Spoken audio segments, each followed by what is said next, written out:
Any zombies out there? Don't say that. What? That. What? That. The Z word. Don't say it. Why not? Because it's ridiculous. All right. Are there any out there, though?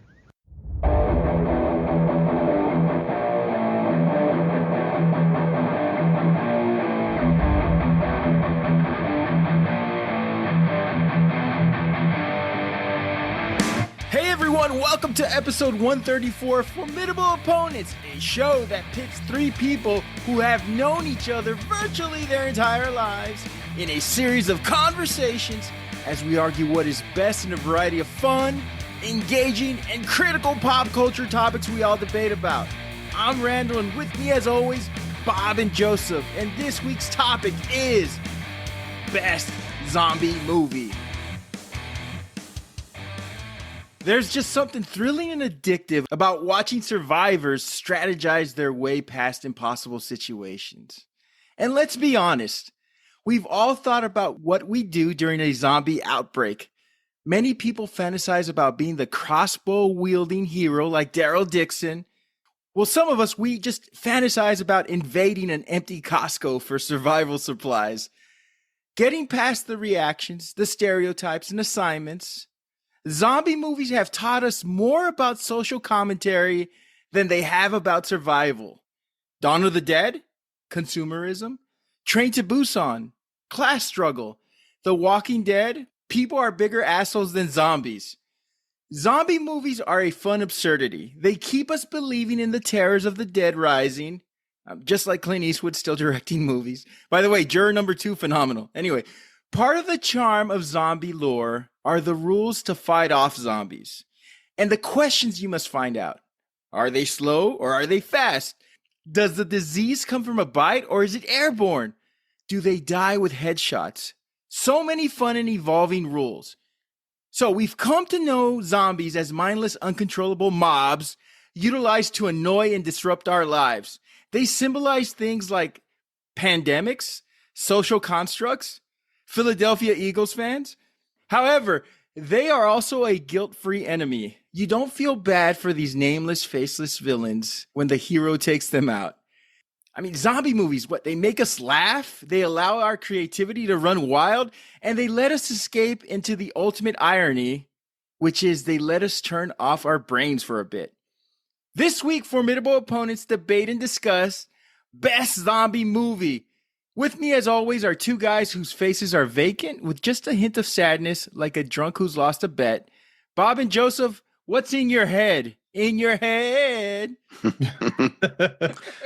Terrible. That has to be the theme song.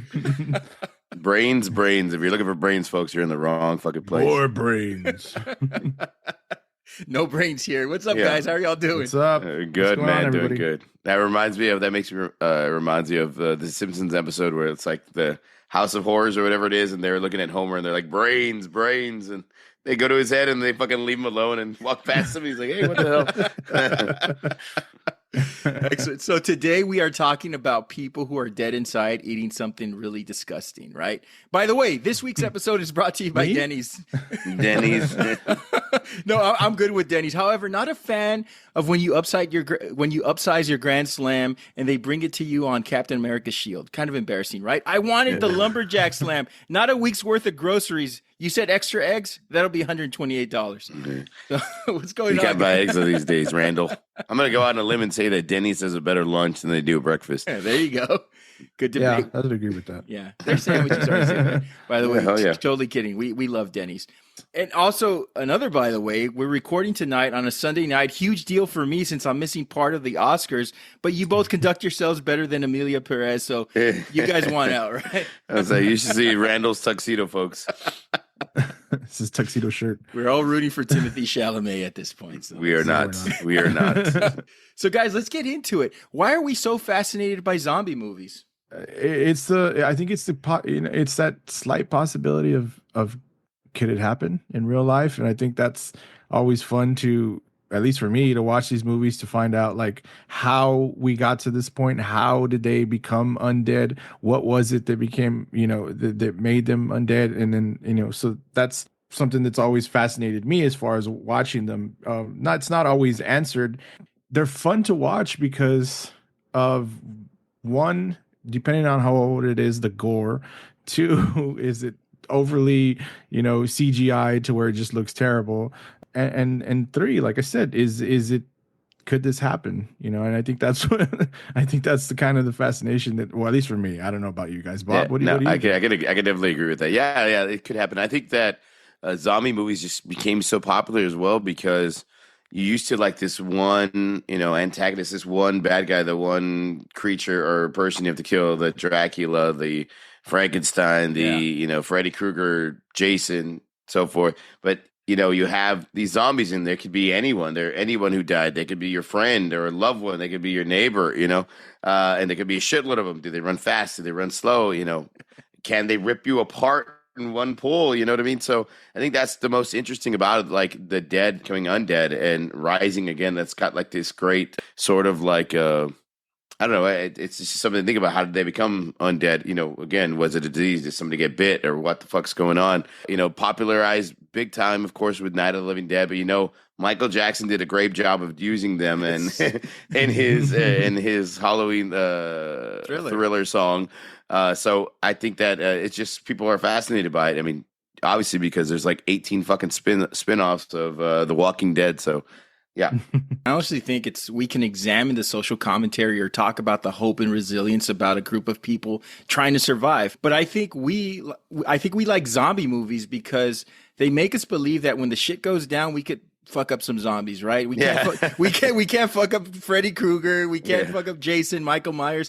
They can't be stopped. But zombies, like we could survive these motherfuckers, right? We could go out there and unless you're in World War Z where they're hauling ass after Brad Pitt. Jesus Christ, that's just like game over, man. Game over. But like when the apes went crazy in Planet of the Apes, we were fucked, right? They could talk. They could talk with accents. They could do math. They could ride horses. We're fucked. Once they got a rifle, we're screwed. I'm like, if an orangutan has a better vocabulary than me, he's gonna fuck me up, right? So, but when the zombies start running stuff, they don't talk, they drag their feet, hit them in the head, and we kill them, and I'm gonna fuck up some zombies, right? So I think zombie movies give us the idea that we can be the hero without having to face somebody that when we face somebody that has so many vulnerabilities, and that gives us the upper hand. So I think that's why people love zombie movies. And also I'd like to add to that it gives you the situation. Like everybody's thought about it at one point or another in their life. Like if we did have some kind of zombie apocalypse, where would we go? What would we do? Where would we hold ourselves down? Do I have enough supplies? Do I have enough weapons? What would I do? Like everybody's had that conversation because of zombie movies, not because of a fucking vampire movie. And I think another part of, I guess, like for me too, the fast is watching these people and how they deal with it and wondering like, are they stupid or like, because we watch these movies and we were like, why would you fucking do that? Like, why I wouldn't do that shit. I wouldn't, we critique. You run out the house, it's getting boarded up behind you.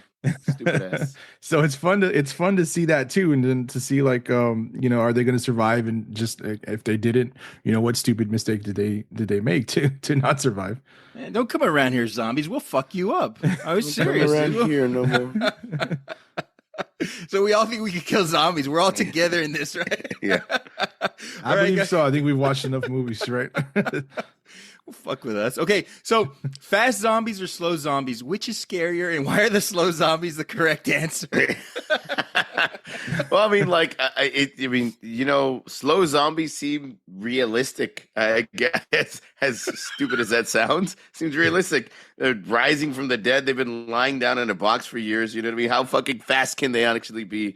So I would think that the undead would move a certain way. Yeah, you know what I mean? Like they're climbing out of the goddamn dirt and hauling ass after you, dude. The world is over within minutes. I'm just saying, the world is over.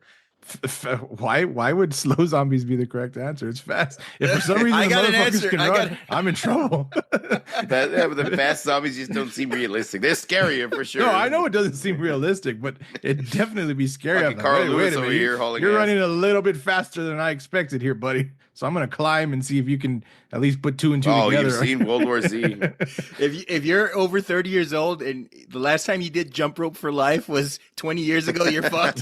Your cardio is fucked. Fuck.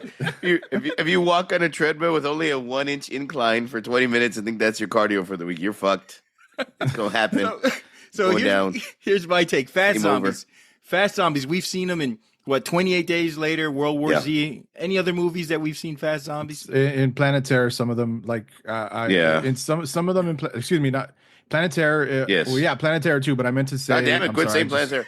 I just I meant to say Zombieland. I know in Zombieland, part one, some of them move faster, and then if in part two, you see that they've developed a little bit more. Some of them they have actually, in part two, they have categories for them. They call them different names, and some of them are like super fast. So here's my thing about fast zombies. I mean, you can't outrun them, but you can hide from them. Not all zombies have the same combine time. I like my odds hiding or fighting from one fast zombie who could outrun his group, than trying to fight off 15 slow zombies, bringing in creeping, inevitable doom. They don't need speed. They just need time, and that's an endless resource for them. So I think that slow, relentless march creates an unbearable tension. It makes every second feel like a countdown to doom. Look, Like being at the dentist. Exactly. A single fast zombie is just a predator. A group of slow-moving zombies is inevitable death because they will find you and hunt you as a slow group. When they're slow, they're giving you that irrational confidence. So you could relax, you could make mistakes, you could fumble because you're not thinking on your feet all the time. I'd rather play basketball. Look, this is the comparison I'm going to say. I'd rather play basketball against Russell Westbrook instead of like Luka Doncic or Nikola Jokic because Russell will wear down eventually. Chingo, what country are you playing in? Jokic and Luka, they're from war-torn countries, and they love In-N-Out burgers and beer. They have no regard for human survivalists. So I'd rather face the fast zombies and the slow zombies. Get it over with quickly then. Huh? Next question. If zombies could retain one human behavior or habit, what would make them the most terrifying? Human behavior or habit. Well, we talked about Planet of the Apes, the ability to use a gun. Well, that's it. I don't know. I'd say problem solving. Probably, Yeah, no critical shit. thinking. Yeah, Critical thinking and problem that's why I solving. said That's critical thinking. probably Like hitting set nail up on the head. Oh, if we you just set up remove a- these two nails. right? It's like, Right. Or okay, down to get in the hold on. There's a nail keeping this block of wood from the door. You got some. There's just windows. We can just climb through the windows. Jimmy this over. That's right. Yeah. What about you, Bob? Do you agree with that? No, I agree. Critical thinking. I think that's the spot. That's. But I guess fucked, man. Or using a gun. And now but I you're guess really that I think well, gun. But I Whatever think I'd guns have don't to kill people. Zombies do. I'd have to say though that would critical thinking wouldn't make them zombies, I guess, because the whole point of it is that they're mindless zombies. Like Right. they're not. So if they retain critical thinking, then are they really zombies? What about sexuality? What if they want to make out with you before they eat you? All right. So either if they're horny or they have a high Wonderlick score, we're fucked, right? We're fucked. You said lick and horny. I'm just saying. For me, it's a sarcastic zombie that would scare me. Like if a zombie is chasing me and they're singing, creeds with arms wide open, that would freak me the fuck out. I'm done. Game over. If you start like making jokes, you're gonna kill me. Yes. Yeah, it's like, oh, you wore Hey Dudes today. Ooh, you're gonna be so hard to catch. Okay, last question. If you could only bring one weapon to survive a zombie apocalypse, it can't be a gun. What are you picking? Ooh, I'm thinking baseball bat. Yeah, I was And about to say that Negan, too. Walking Dead. I think a baseball bat. I'd worry about it cracking at some point though. Not if it's aluminum, Joseph. Oh. Well, yeah, okay, you can. Yeah, pretty much. The wood ones, yeah. But Yeah. what about you? Rand's gonna say what would you have? What would you use? I would say friendship is the only answer. No, I would say that the answer is a crowbar because you're going to need it to bash their heads and you're going to need to open doors to shut stuff up. I would say crowbar. Crowbar is a true, good yeah. answer. Baseball bat, crowbar, yeah. Where are you? Okay, I know where. I'm just gonna throw the question. Where are you hiding? Where are you holding up? If there's a zombie attack tomorrow, where are you going? Where are you holding up? That's what I would like to know. Good question. I mean, you got to think of a few things, right? You got to think of where there's a source of food. You got to Yeah. think of where you're well hidden. and you have to think about where people could hide with you, because normally in a zombie apocalypse, you don't strip want to be club, by yourself. obviously. Good buffets, right? Yeah. And they're cheap too. No shit. A $5 steak and shrimp. I don't know. I was thinking of a farm, but that's just me. That seems kind of stereotypical. Farm, laying in the weeds. I honestly thought, why wouldn't you put your back up against the water? You know what I mean? Like somewhere like the island or the beach, and you could just get in a boat or just go for a fucking swim and be like, come on, motherfuckers. I don't see zombies really swimming. They can swim better than they swim walk. Suddenly their legs. Yeah. I would say, I would think like the beach. That's where I would put yourself up, somewhere where you can get out there, get a nice tan. And we've known in these movies that zombies aren't like immune to sunlight, right? They will fuck you up day and night, right? They'll just yeah. Just what about a little more tired? I know they don't sleep. They don't punch the clock or anything. You should say, fuck that. Lunch break. We'll get it tomorrow. This is bullshit. I'm starving here. I'm gonna go home. What about you, Joseph? What would you hide? Your room's pretty dark. I think you're safe there. It's easy to say, like Walmart, maybe a Walmart. Yeah, well, I mean, I'd want to say like, someplace like that. But I think the thing is, I think people would be not so smart in the aspect of, instead of like going there to lock up and secure and hide and hold out with food supply for as long as you can, possibly some weapons, everybody would go run to take shit from there, and it would be and it would be left useless, because people would have. But also too, like, not everybody's gonna go and like lock themselves in a Walmart with a bunch of assholes who you don't know are gonna turn into zombies or not. So that it's everybody becomes very untrustworthy. You're looking to see if somebody got bit, if they're trying to hide up. Maybe a bank. Maybe a bank. I mean, they're supposed to be one of the most secure, as far as doors and whatnot. There's no food at the bank, Joseph. Only little cookies and coffee that they eat in the background. I'm staying home and just boarding it up and not making too much noise like I already do. Is your favorite trope the trope that where a guy gets bitten but he pretends like he's okay and he he covers up the bite? There's always one character, right? One character that tries to hide the bite and see how long they can last before. Why wouldn't they just escape and be like, "Hey, I'm going to go to the restroom," and then book it? Do the right thing, leave your friends. Yeah, do the right thing, asshole. Leave them alone, right? So we're going to our honorable mentions. Bob, what do you got for us? Honorable mentions. I got a few, man. I know we've mentioned a few already. 28 Days Later, fantastic. Night of the Living Dead, White Zombie, the original. I love those black and white, old school style movies. Nosferatu, not the new one, but the original. Zombieland was gonna be my pick, but I went in a different direction at the last minute, because you'll see why once we discuss our other picks. Love Zombieland. It's one of my favorite ones. I liked one better than I like two. I think Joseph can agree with that. World War Z was kind of fucked up because we saw like the sprinting 100 miles an hour and climbing and zombies. That was kind of all fucked up. And have you all seen The Dead Don't Die? It's pretty fucking funny. You can probably catch it on Netflix. Oh man, it's pretty hilarious, man. So those are and of course I'll mention Planet Terror. I know Joseph mentioned it the other a little while ago, but yeah, those are a few of my favorites. What about you, Joe? I only have a few. So yeah, I got Planet Terror. Of course, I mentioned that. So it's actually surprised none of you picked that. Maybe I'm surprised maybe Randy didn't pick it. That's a great movie. Good movie. Yeah, Zombieland 1 and 2. One, yeah, I'll agree with that. But I both love those movies very much. Night of the Living Dead, of course. 28 Days. The whole 28 Days Later franchise is pretty good, and it's actually there's another one. What is it? 28 Years Later. Yeah, I think that's going to come out. Fucking cool that they're doing that. Yeah.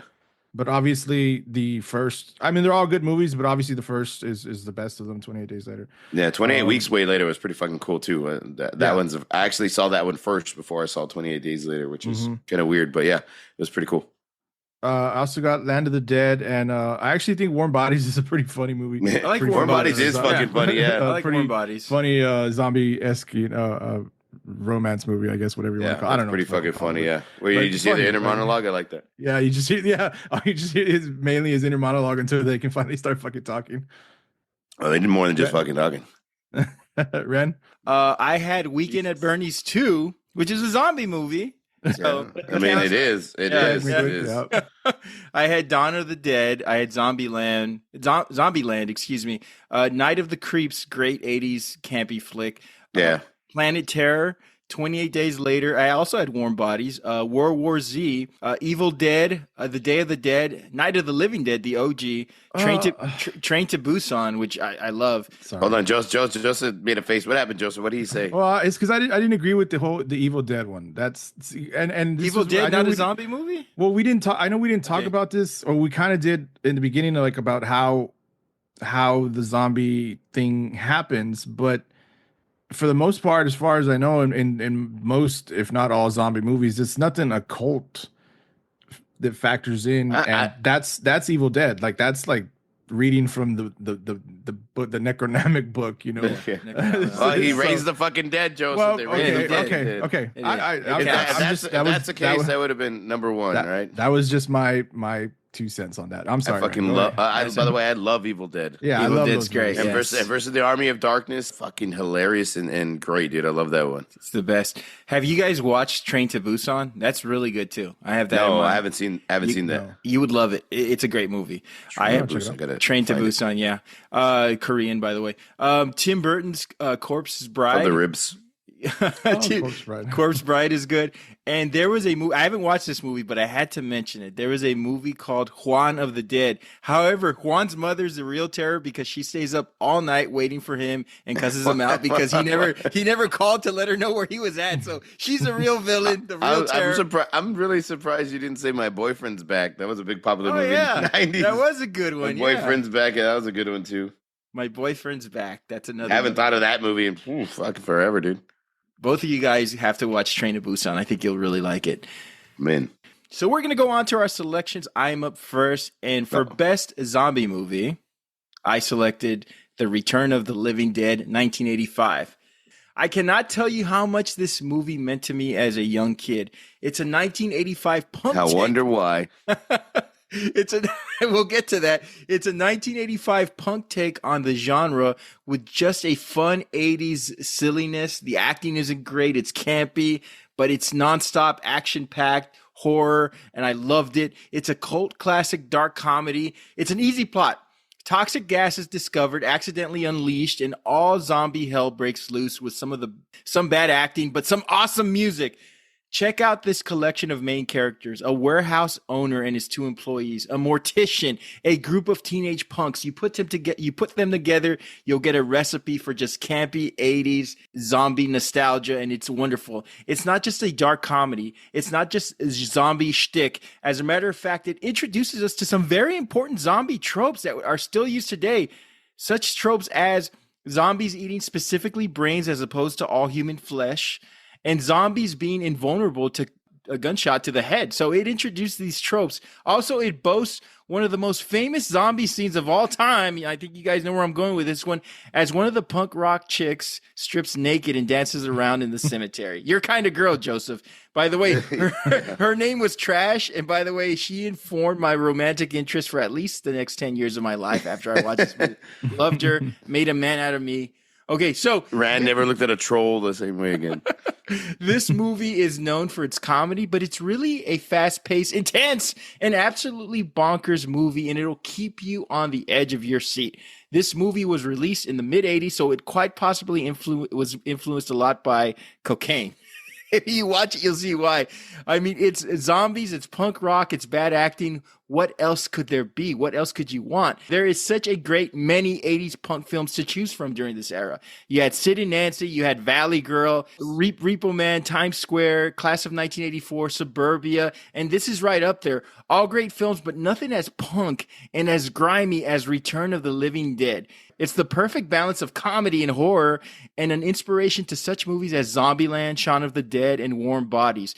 And you can praise the action, the comedy, the soundtrack, but the absolute best element was watching this as a 10-year-old and being absolutely mortified. My mom had to cure my suso with an egg, Bob. You remember what that's like. So do yourself Sana. Yeah. Do yourself a favor and watch it in the new 4K format. It's gorgeous. I'm not a fan of remakes, but I wonder what the modern day interpretation would be of this film. intelligent, unlikable zombies, and it's so quotable. Send more cops. Come on, you stupid honky. You know, just some great quotes. Is it a big budget, sleek movie? No, but that's what makes it great. Zombie movies should be cheap, they should be fun, and they should be funny and fast. And The Return of the Living Dead checks all those boxes. If I'm recommending 80s movies, this is right up there with On Golden Pond. What do you guys think of this movie? The fuck? And Golden Pond. I love those. You know, we've done a lot of Halloween shows. Halloween's my favorite holiday. 80s, 70s, and 80s campy, over the top, funny movies are just my go-to. And this one is one I hadn't seen in a really long time, and I rewatched it last week, and I just could not stop laughing, man. I love everything about this movie. The punk rockers, the cheesy acting, the death scenes, the montage that they have. Of course, it's an 80s movie. It has to have a montage running around trying to board up the morgue. Crazy shit.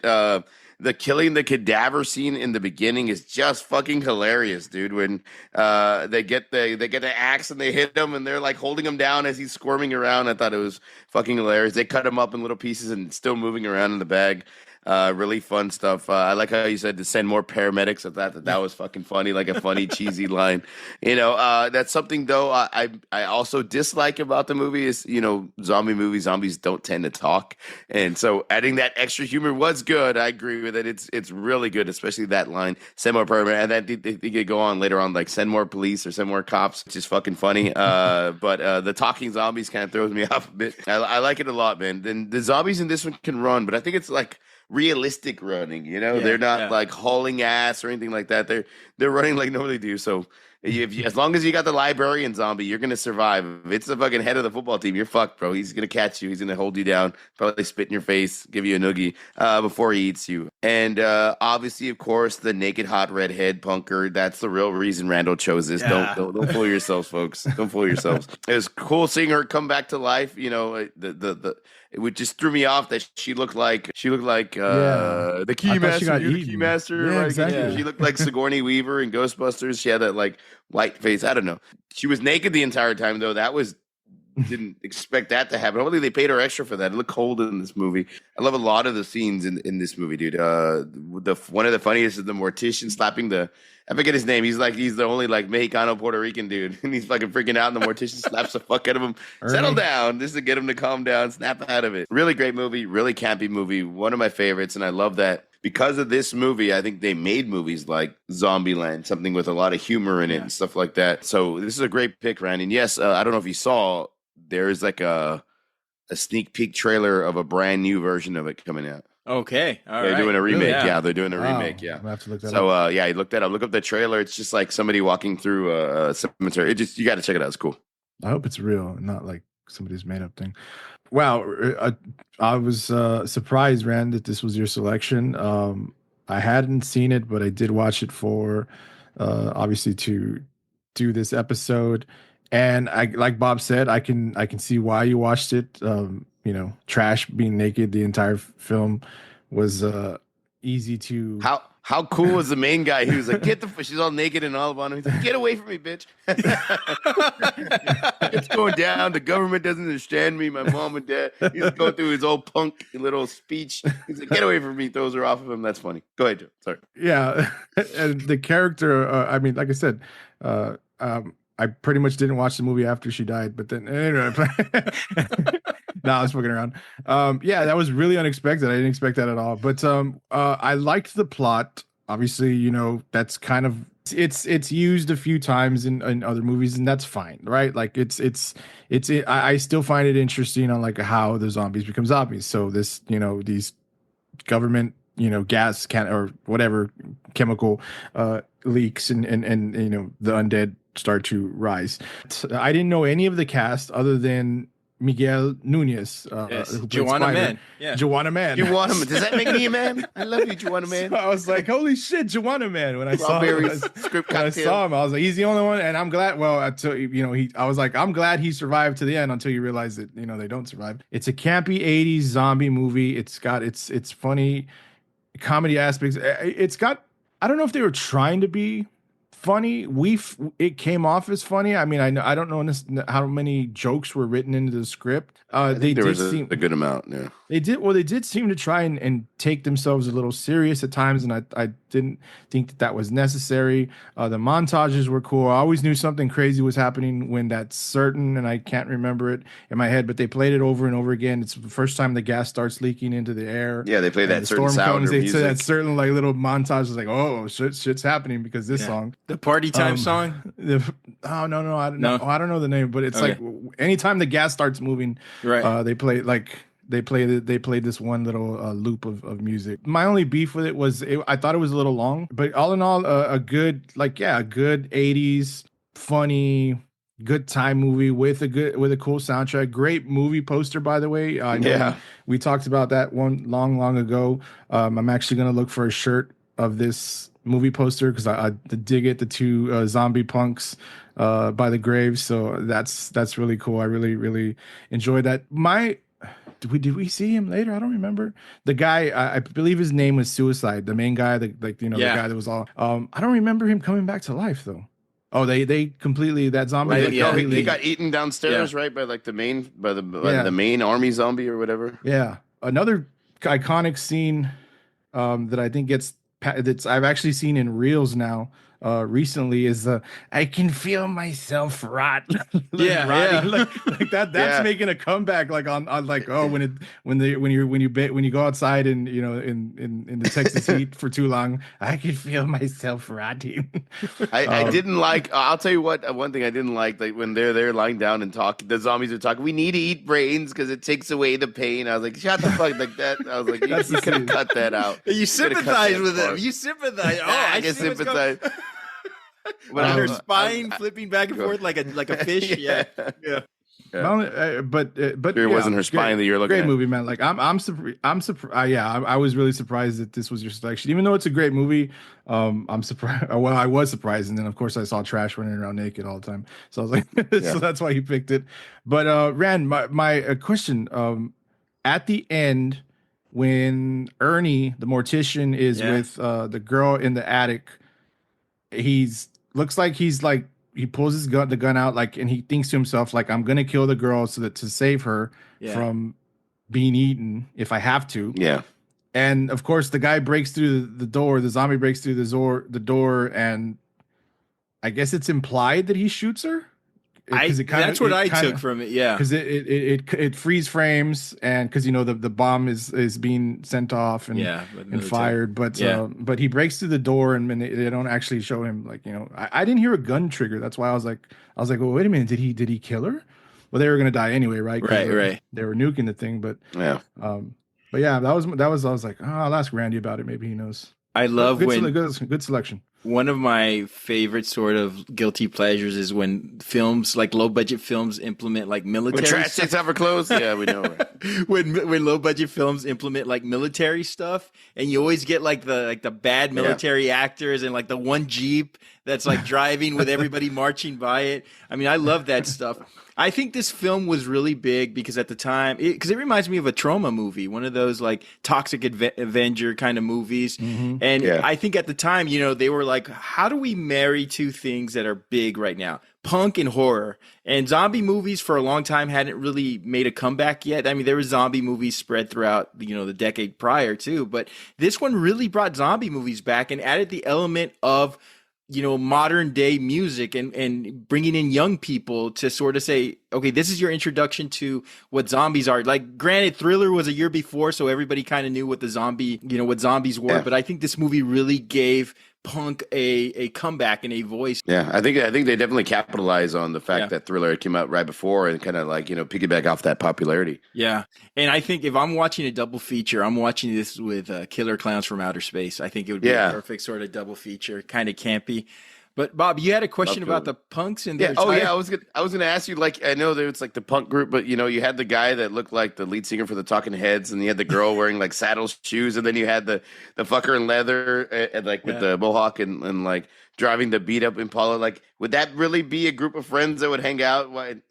I And think so. Why does Meccano have to go with the punks? He couldn't be. I think if you look at like Trent Reznor's band history before Nine Inch Nails, you'll see him with a bunch of guys that look like that. So I think it's par for the course when it comes to punk music. I think they kind of mixed up their punk genres, but overall, I think all those people would be able to I think they just kind of like fit all like the 80s type of tropes. You know what I mean?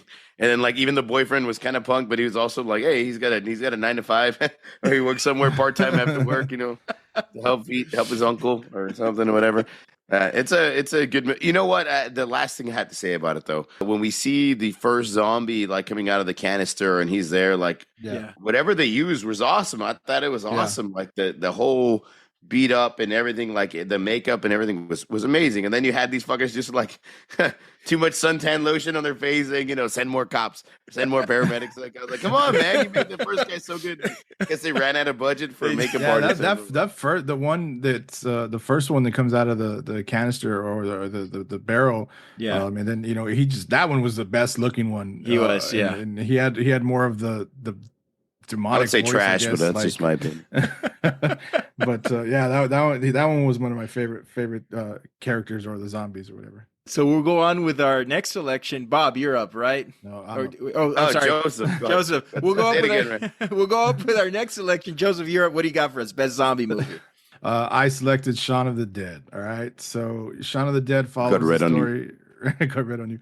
Shaun of the Dead follows the story of Shaun, a listless, unmotivated man whose mundane life is completely upended when a zombie apocalypse breaks out in London. I think this is the best zombie movie because of its ability to hit on many different tropes and aspects of various movies, making it more than just a zombie movie, a zombie comedy. Shaun is a totally relatable character to the audience, a regular guy, regular job, just trying to get by, be a better person in life and whatnot, be a better person to his family, who's thrown into extraordinary circumstances from one day to the next, literally. In this case, a zombie apocalypse, right? So I think the key to most successful zombie movies is that whole comedy aspect, like we talked in the beginning. If the film is trying too hard to take itself serious, it's called Ghost of Mars, but it's kind of zombie-esque. It's just full on like action zombie. Like I think that's kind of dumb. Like I think so. The thing that we get with these films and the ones that we mentioned in our honorable mentions is that comedy aspect, and I think that's what, like I said, makes these films even better. And this is a zombie comedy. This is a zombie comedy. This film is a zombie. Yeah. I think I fucked that up, right? No, I think that's a good word. Yeah. From their I made it up right now. Trademark.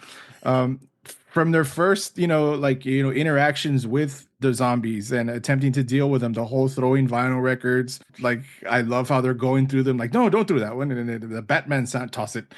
That's a good, I like it. That's the best scene. Yeah, that's the best scene. One of the best scenes. Great. Like, just trying to find a way to deal with them. They come up with throwing vinyl records. The whole pub situation, it being a focal point, whether intentionally or not, it's his world, it's his comfort zone, and somehow, in the end, even against the wishes of certain people in the movie, particularly his girlfriend Liz, they find themselves at the fucking Winchester. I love it. I think we talked about the gore aspect. We kind of talked about it with yours a little bit, Randy, like the whole practical zombie gore scenes, I guess. And I like that for the most part in this film, the effects were mostly primitive and simple, nothing too CGI, just, pretty much good old fashioned movie magic and makeup. Obviously, arm prosthetics and things like that, because people were getting ripped up. I actually didn't think it looked bad at all. That's why it's probably one of my favorites. Like, the scenes where people are being like eaten or pulled apart or whatnot. Particularly, I can't remember his name. What's the name of the guy that likes Liz? But because you're in love with Liz. I can't remember his name, but he's anyway. He gets pulled out and killed. Anyway, just great, like I said, great simple effects, and that was a big plus for me.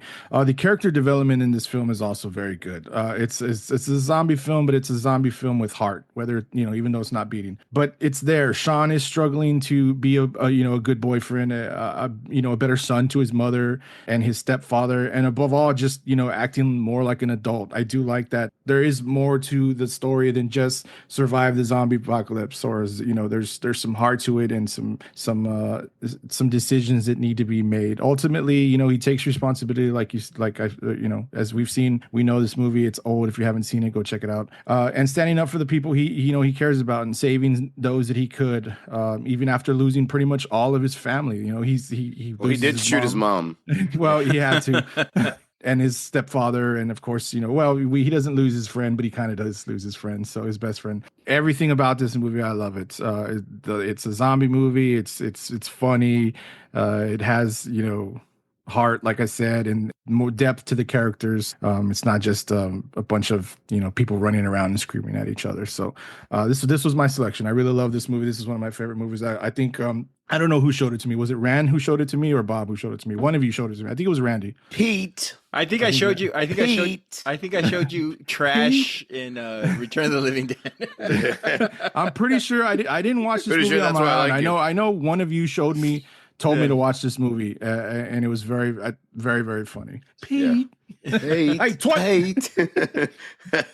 Well, they were a bit bitey, right? I mean, this is like nonstop. I think if you were to find not only a zombie comedy or zomedy or any sort of horror comedy, this is probably the most quotable, most successful of all the horror comedies that in history, probably, right? I mean, you're looking at 21 years now, and Shaun of the Dead still holds up today. It's still great. Great film. My biggest gripe, I would have loved to have heard zombies with British accents, I just want some brains, maybe some brains for brekkie, So are you making fun of Sir Paul McCartney? Been a zombie for years. How dare you? I read this and I couldn't agree more. The great thing about it, as John Landis, who directed Thriller, he pointed out in an interview that it's not a funny movie about zombies. It's a zombie movie that's funny. And that's an important distinction because that gets the balance right. If it was a comedy with zombies, then it wouldn't work. But it's mostly a zombie movie that just has elements of comedy. That's why that sort of like balances the palette. It just sort of works better that way, right? And Landis had done the same thing with American Werewolf in London decades earlier. So he kind of set the tone. This guy knows what he's talking about. If you take all the jokes and one-liners out, it still works as a solid zombie movie. And that's what it has going for it. So Bob Joseph, if this wasn't a comedy, it would still be a good movie, right? Do you guys agree? Yeah, I mean, I did. Yeah, I do, but it is a comedy and it has great one-liners and great lines in it. So I think that's what makes it like so elite or so top 5 or whatever, top 3 or one of the greats. It would definitely work. No. Yeah, like how I just said right now. It's very funny. Like you said, it is a very successful comedy zombie, but it has substance. Yes, thank you. Yeah, it has heart, right? It's like about friendship. It's about family. Go ahead, Joseph. No, like I said, go. You were saying saying what exactly I wanted to say. What this movie does better than most zombie movies is that it gives gravitas and pathos to its main characters. There's a story about heartbreak, regret, friendship, family. It really is a deeper movie than most zombie movies, and that's what makes it better. The fact that they flipped on this switch, they got the right actors, they got the right storyline, they got the right people delivering the lines. I mean, it was just as perfect a movie as you can get for what it needs to be. The one knock I have on this movie, and my selection was a horror comedy, but I don't see too much of the horror in Shaun of the Dead. I mean, it's funny as hell. It's intriguing as hell. The viscous of it is that it is a true to detail zombie movie, but it's really not too horrific. There's not a lot of scary parts to it, and that's okay. I don't think it damages it, but it's not like there's no jump scares. There's no there's one or two gruesome deaths, but in the vein of comedy, it doesn't really pop. So not to sound, ignominious, but this is a zombie movie you watch when you don't want to watch a horror movie about zombies, if that makes sense. I think The Walking Dead, a TV show about zombies, is more frightening than Shaun of the Dead. I'm just saying that that's not a knock on the movie. But credit its strong narrative and character development and the chemistry of the cast.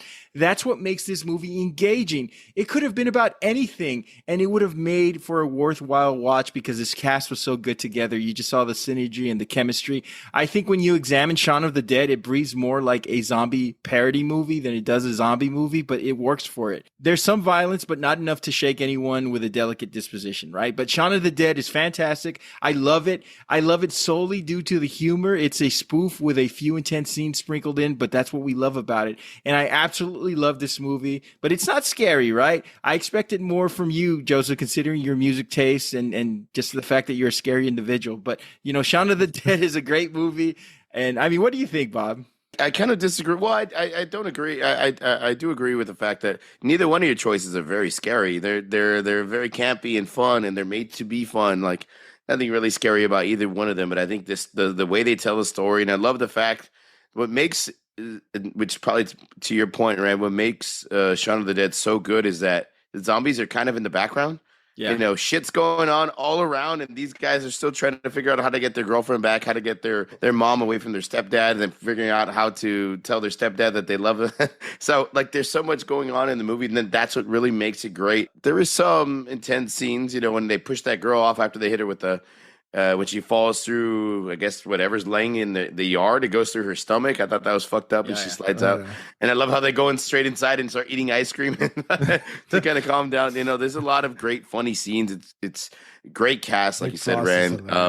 Funny. Like, this is the type of movie, just like the other one, just like Return of the Living Dead, where you want to, like, sit back and have a beer and, like, have in the background and laugh along with it and quote it and throw out lines. And it's just a great movie, man. This is a great pick, guys. I do agree, though, that, you know, Joseph, you being the heavy metal guy, I'm surprised, and being the horror movie fanatic, like, Joseph likes the scary shit. Like, I like the thoughtful shit. Joseph likes the scary fucking, what are the movies that you like to watch, Joseph? All the Conjurings and all that. Yeah. Scary dolls. Yeah, scary dolls. And those are just the ones he has in his room.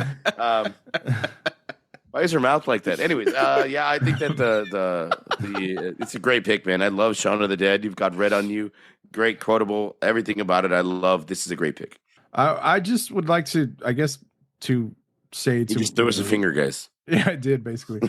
To respond to both of your responses, I do think, I mean, I can see, like, okay, it may not be scary, but I don't think zombie movies are scary. I've never really seen a zombie movie that scared me. That's like kind of what Bob just said to my point. I was really scared of Thriller when I was a kid. The scary movies I watch are actual, like, of that other nature, you know, occult stuff and whatnot. I would disagree that, well, zombie, at least for this one, the whole zombie thing is maybe not the focal point, but it's definitely there. Every time they try to leave the house to go do something, they're dealing with zombies. They deal with zombies at their house. They go to take the jag. Yeah, you know, they deal with Pete, who turns into a zombie. They go to rescue Liz, dealing with zombies. They go to his mother's house, zombies. Philip turns into I ran it under a cold tap. Yeah, I love that.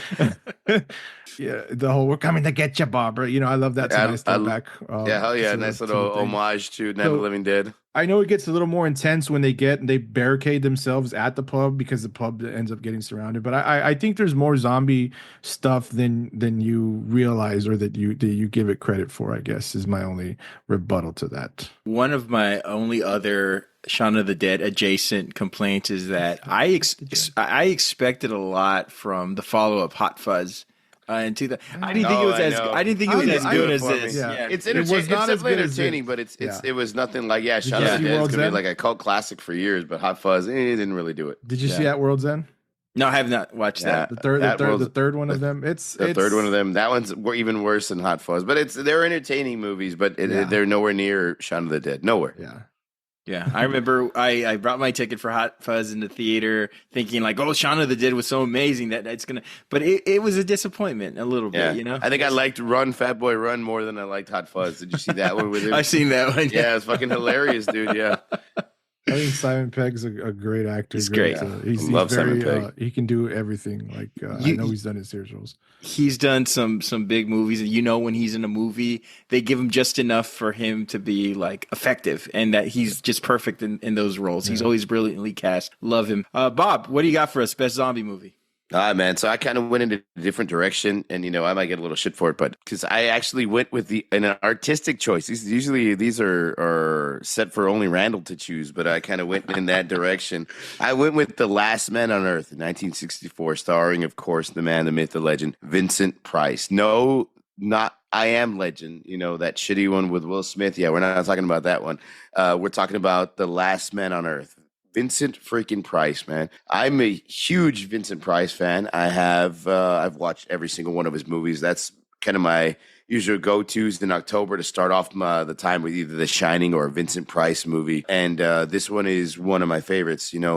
I know that people will give me shit a little bit because the creatures have some characteristics of vampires in the movie.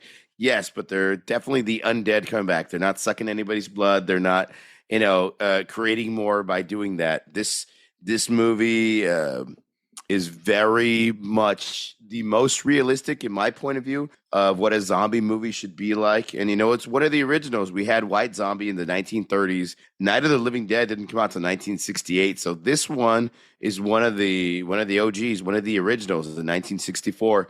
And I love how it is a movie or it sets a scene that could be so believable. It's basically like a plague that comes around and starts killing off people in this movie. The man, of course, Morgan, Dr. Robert Morgan, which is Vincent Price's character, he loses his wife and he loses his daughter. And one of the most heartbreaking scenes is a flashback scene where his daughter gets sick and then she can no longer see. And he's like, I'm going to go find some medicine because he's a doctor. I'm going to go speak and I'll be back. And he tells his wife, don't let anybody in. And when he comes back home, he sees an army truck driving away from his house and he runs in and he's like, what did you do? What did you do? And she was like, she was so sick. I had to call somebody to help.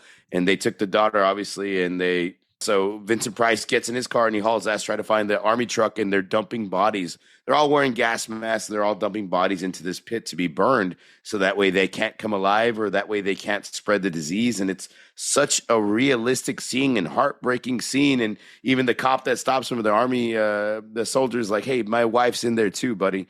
It's such a fucked up scene. And you would think that if a plague did start out, if this, zombie plague did start out, it would be very similar to this, so it's got a very realistic feel. It's a somber feel. It's not funny.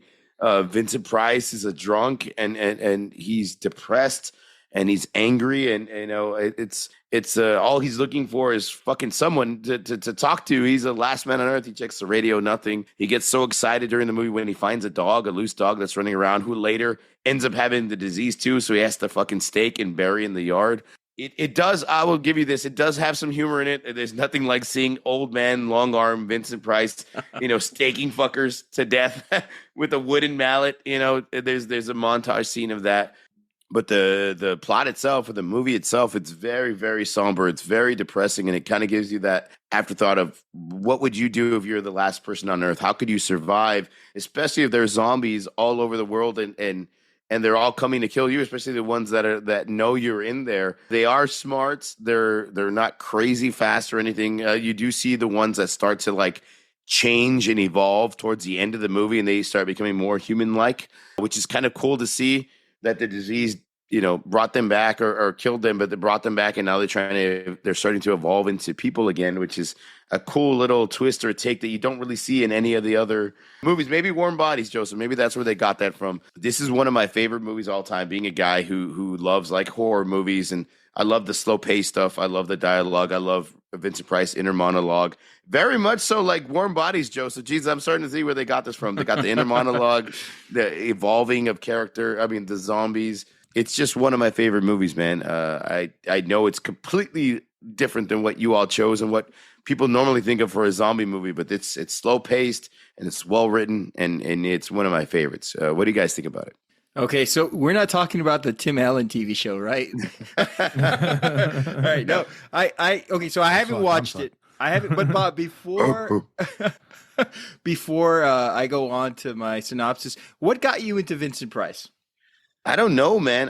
To be honest, I don't really know. I know I saw like he was in, when we were younger. I'll go back to the Thriller movie. I mean, the Thriller. I was about to say he watched Thriller a lot. I mean, when we, were we saw Thriller, and you would hear his voice on the radio, and then seeing Edward Scissorhands too when I was young, and it's Vincent Price, and on Scooby Doo episodes. So those of you younger, throwback. I have that on my notes. Yeah, yes, dude, and Vincent Price has always seemed like such an interesting character to me. As I got older, I got more of a appreciation for him, and I started seeking out what he did, and I saw House on Haunted Hill, and one of my favorite movies of all time, and I love how he's like this master of the macabre and like this sleek businessman, and that's what he's fucking known for. He's known for these type of movies, which is really, really, really cool that he could do so many different types of horror themed movies that are very well written, and he's very well spoken and great dialogue, and I don't know, dude. Once I saw the Night of the, I mean, I'm sorry, not Night of the Living Dead, House on Haunted Hill.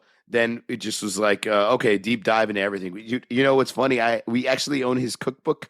Him and his wife made a cookbook in the 70s. Some really good stuff. And it's not horror theme. It's just a cookbook because he was an avid cooker. Him and his wife would cook and all these different meals. And it has cocktails and it has appetizers and finger foods and so he's just, man, he's pretty cool. One of the coolest things, I'll mention this real quick. I bought my wife a vinyl album of one of his, and he's telling horror stories or scary stories through the vinyl album, and then he pauses like, let us take a break and thanks to our sponsor, and it's like Tide, thank you for bringing our clothes back to life or something. Like, okay, now back to the story. And it's like, because there's a radio program, so he's just an interesting character, dude. I like all his movies because of his character and because of the way he brought that type of genre of movie into like the mainstream. And we're talking about the 60s, man. You know what I mean? So yeah, go ahead, Ren. My bad. No, you're good. You're good. I was genuinely curious, and you gave a fantastic answer. Curious. I have not watched this movie, and I really don't watch anything in black and white unless it's like the Three Stooges or Clerks or Schindler's List. Young Frankenstein. Oh, Young Frankenstein's a good one. So yeah, I mean, I have not watched this movie. So these are vampire zombies, right? Aren't those two things synonymous? Like, what's the difference? The vampire zombies try to fuck your brains out and then they try to eat them? I don't know, but I mean, it's still scary, right? I did watch the trailer. I mean, Vincent Price, and the reason I asked you this because he is such a fascinating sort of fixture of our childhood, and he was even more popular before we were even around. I mean, the ultimate king of horror. I mean, I love Elvira a little better, but Vincent Price is good for two main reasons. I remember a lot of people my age, their introduction to Vincent Price was Thriller or Scooby Doo, where he looked like, the drawing of him looked like one of our Theos, right? But he was on Scooby Doo. He was fantastic. He's like an Uber driver that, completed his college degree, right? I mean, I don't know. He just has that vibe about him. Like, he's always been around, like, him immediately. Yeah. I did watch that trailer. It sort of had the Monster a Go-Go feel, very modern, very mod 60s, very like, if you watch it, it's kind of like those things that they play, like when you go to the Alamo Draft House and they're showing you like old school stuff. Like if you were to watch like Shaun of the Dead, and then they show like, 30 minutes of trailers from like old zombie movies. This is the kind of movie they would show at the Alamo Draft House as sort of a sneak peek. I mean, the trailer didn't give away much, right? Unlike today's trailers that show everything. It was just enough of a trailer to keep you intrigued. I did see a bunch of dead, creepy guys in nice suits trying to destroy people, just like our government. So, anyway, from what I read, it received a lot of great reviews, a lot of high praise. Of course, on the poster, Vincent Price has that look on his face like he heard someone secretly talk shit about him, right? He always had that very what the fuck? Eyebrows raised and kind of like surprised and shocked.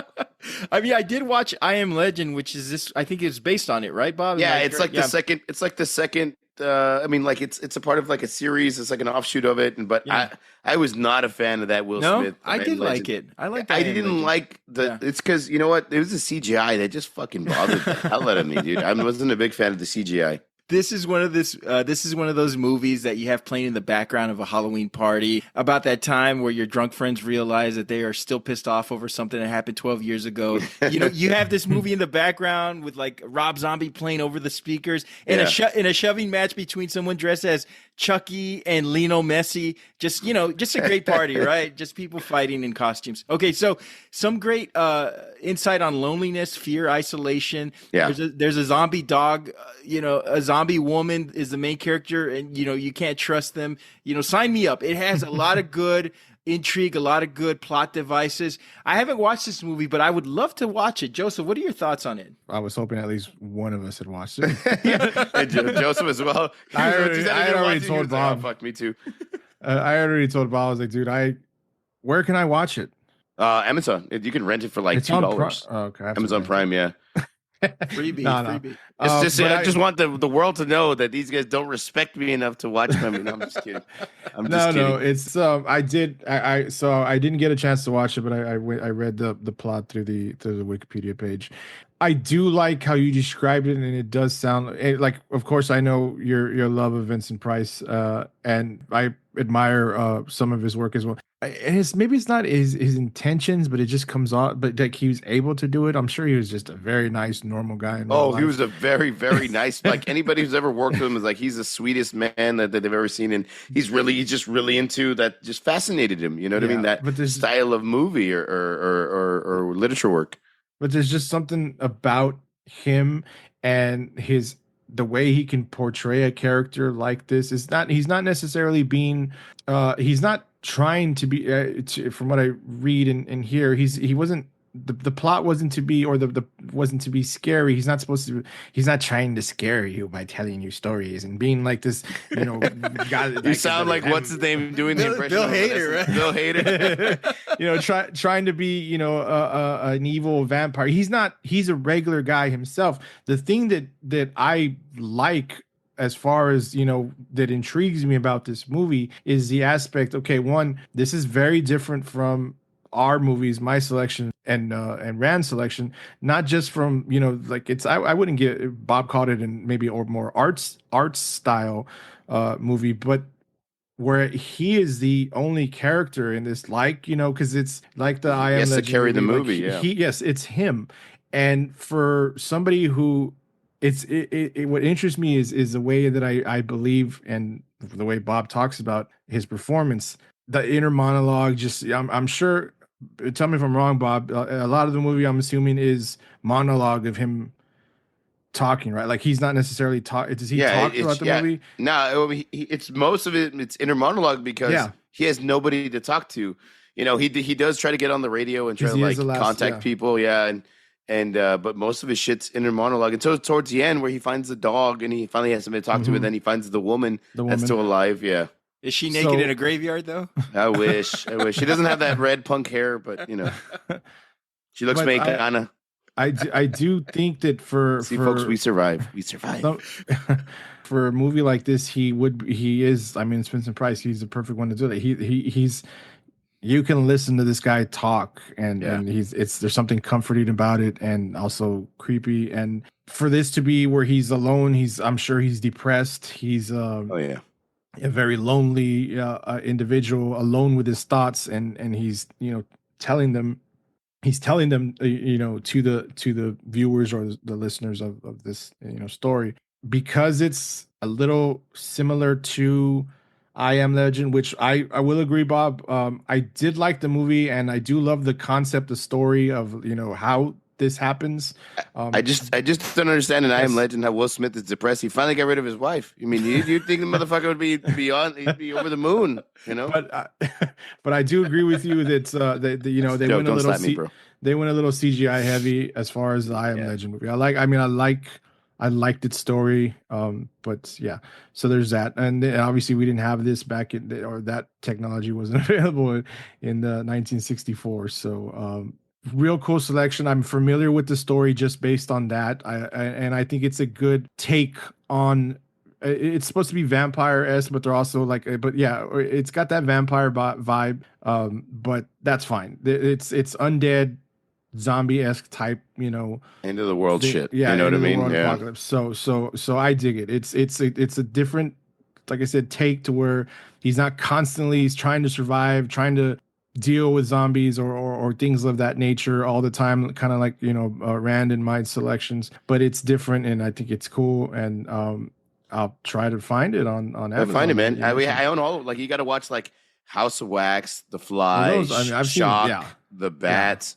Those are some of my. Shock is a badass fucking movie. I love The Bat too. Like they're really. I don't know, man. I mean, if you go through his catalog, he's probably been in like 1,000 movies, dude. This guy's been in a lot, but I mean, he brings something really great. I mean, in his best character. I mean, he was even Eggman for God's sakes in the Batman series. I remember that. Yeah. What I like about this selection the most is that it brings levity to the conversation. Because if you had to pick something like Zombieland or Warm Bodies, great movies, but we'd all be talking about comedies. We'd all be talking about zombie comedy. So talking about this gives it a layer to, like, it wasn't always about the humor and the friendship. It was about the loneliness, the isolation, the survivalist theory, you know. And I'll tell you one thing, and maybe people give us a lot of shit because none of us picked Night of the Living Dead. I think that this one's better. I think that this one is acted. The acting is way better. Of course, you have Vincent Price. I didn't like the acting in Night of the Living Dead. I know y'all have seen it maybe a year since y'all have seen it, but the acting was pretty bad. But I mean, of course, it was a low budget movie by the legend of was it George A. Romero? Yeah, dude. So low budget acting is not going to be the greatest, but that always kind of throws me off a bit. But yeah, not I Am Legend. God damn it, Joseph. The Last Man on Earth. It's just a cool movie. I mean, but like you can't go into it thinking like, oh, I'm gonna drink a beer and have fun watching this. It's not that. It's more of a thought provoking. What would you do in this situation? How has this guy not killed himself? I mean, this is all just a terrible like having zombies pounding outside your house while you're trying to sleep and you're like uncomfortable in your own skin. Like, how could you ever rest fully? Oh, and Joseph, by the way, he cruises around in a fucking black hearse from like the 60s and he's picking up like the dead zombies that die because he says the other zombies feed off of the old beat up ones that can't survive anymore. They'll feed off of them. So he picks them up and throws them in the back of his black hearse and he dumps them in that pit so they can burn up and not come back to life again. So yeah, it's pretty cool. Very interesting. Yeah, dude. It's weird. I'm sure, Rand, if you got the book and you read it, I'm sure the literature is probably extremely good. Definitely will check it out. Final thoughts on zombie movies. I have not seen one in a while that I thought. I mean, or correct me if I'm wrong. I have not, because I'm pretty well. How would you know what I've seen, right? What was that last one with Dave Bautista where they were in Vegas? Oh yeah, there's one in Vegas. I didn't see that one. Looked cool, but they were all like army dudes and they're in Vegas. Yeah, it's supposed to be a fuckload of action. Yeah, a little bit of a zombie action movie that's with Batista. It's the guy Schneider, the guy who did the Superman? The first one of the Supermans, and then I think the first Justice League before it got recut and all that shit in the name. Yeah, the Zack Snyder. It's called Army of the Dead. Army of the Dead. I started watching this. I watched about 15 minutes one day when it came out, and I got into it. Like, it seemed interesting. It was going to be more of a little bit actiony. Yeah, it's a lot of action for that one. For the most part, nowadays zombie effects are a lot different. I think we there's a lot more technology to make zombie effects or what they do. Like a Walking Dead. Yeah, like Walking Dead stuff. Like that's what this was going, and it did interest me, and I completely forgot to finish watching it, and I just have not. And now I actually want to go because we did this since we did this topic, and we've been talking about and reading about these movies. Like, I want to go finish that. I heard it was actually pretty good. Got to check it out. Bob, last thoughts on zombie movies? I love zombie movies, man. I think the reason why we haven't seen like this big run on zombie movies in a long time is because of The Walking Dead. You know, people have obsessed over The Walking Dead and the couple of that thing ended a long time ago. It probably needed to. You know, now we have a couple of spin-offs and stuff like that. But I don't know if anybody would want to make a movie because after the height of The Walking Dead and as it started to fade a little bit in popularity because it just kept running and running and running, how much how much zombies do people want to ingest? Yeah. You know what I mean? So I think they cornered the market with zombies. The Walking Dead did. They did it in a very good way, dude. The first 3 or 4 seasons were just amazing. The first season itself, man, I was like, holy fuck, this is a great show, great concept. I love that they turned it into a TV series. Like, I was all over that. I was out after they killed Glenn. It was just too much. Yeah, I was like, fuck too shit. Yeah. After I saw, I was like, fuck, okay, I'm out. Yeah, you could have killed the redhead dude. Nobody even likes him. Or Carl, or I don't know what happened. Yeah. Yeah. Final thoughts on zombie movies. There are a million ways to tell zombie stories. Since they are nameless, faceless enemies, the true focus is on companionship and the human spirit. So action, fear, connection, comedy, music, the thrill of what would you do? That psychological depth, right? That fact that zombies can be symbolic of anything just keeps us coming back for more. So really a fun topic, guys. Yeah, I had a great time to it. Yeah, this is good. Talking zombies and horror in where are we at? We're in March right now. It's perfect. Yes. And that's our show, everyone. Listeners, we'd love to hear from you. Hit us up and let us know what you think the best zombie movie of all time was. Most importantly, let us know what you think about the show. You may reach us at formidableopponents@gmail.com and follow us on all forms of social media by searching for Formidable Opponents.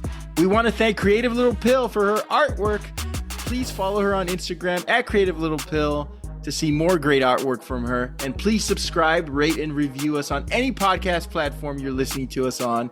And join us next episode. We'll be back next week with Best Blink-182 Song. So for Bob and Joseph, we'll see you next time. Send more podcasters. How's that for a slice of fried gold?